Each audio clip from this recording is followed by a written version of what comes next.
آمدم یک بار دیگر تا تو را معنا کنم، زندگی را با تو شاید اندک زیبا کنم.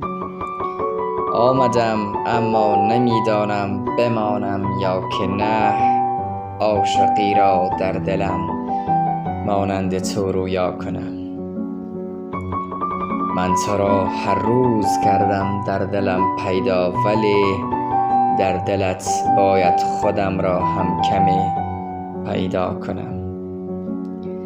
خواستم دیگر نباشم مثل سابق عاشقت، دیدم عمری را نباید با دلم دعوا کنم. هرچی میخواهم نباشم در خیالت بی خود است، دستهایت را بده تا در درونت جا کنم. از سرم یک